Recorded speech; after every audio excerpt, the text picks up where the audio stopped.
Bienvenue. Merci d'être là, Eric. Qu'est-ce que vous faites dans la vie? Je suis pasteur. Voilà. Pasteur de l'Église protestante unie de France. Ouais, alors on vous écoute, Eric.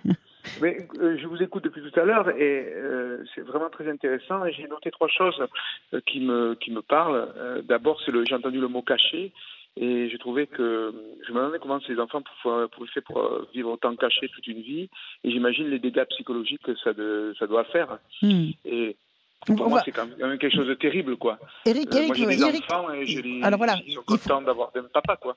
Il faut qu'on précise, Eric, pour tous ceux qui ne le sauraient pas, que quand on est protestant et quand on est pasteur, on peut se marier et avoir des enfants. Vous êtes donc, vous, marié et père de famille. Et vous avez votre charge religieuse. Vous êtes comme un prêtre, sauf que vous êtes protestant et que vous pouvez être marié. Voilà. Est-ce que vous discutez avec vos collègues catholiques et ils vous posent des questions, ils vous envient? Quel regard posent-ils sur vous? Eh bien, je vais peut-être vous surprendre, mais on n'en parle pas beaucoup. Et c'est peut-être parce qu'il y a quelque chose il y a comme un malaise. Et j'entendais Monsieur le prêtre qui est avec vous.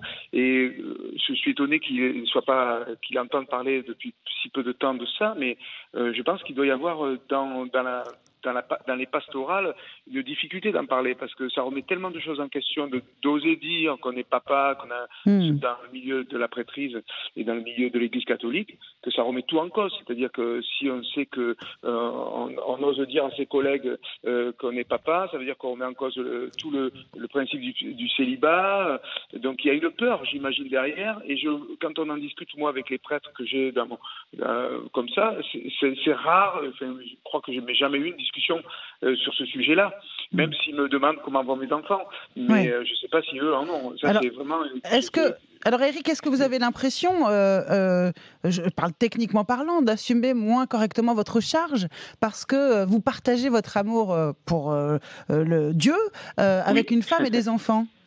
Alors c'est ça qui est étonnant. Moi, j'ai pas l'impression que j'en fais ni moins ni autrement, je vais sûrement autrement, ça c'est sûr. Mais en même temps, moi, je trouve ça de beaux avantages, puisque lorsque je prépare des mariages, lorsque je prépare des baptêmes, ou même dans un service funèbre ou dans la vie de tous les jours, je peux entendre aussi ce que les gens me disent quand ils ont des soucis de couple, quand ils ont voilà, et parce que je sais ce que je vis. Et ce qui m'interroge, c'est qu'on oblige les gens. Enfin, une époque, en tout cas, il y avait le confessionnal, il me semble, dans l'Église catholique. On obligeait les gens à dire la vérité, à se révéler, et les prêtres ne peuvent pas le faire. Et ça, je trouve ça comme un paradoxe assez incroyable.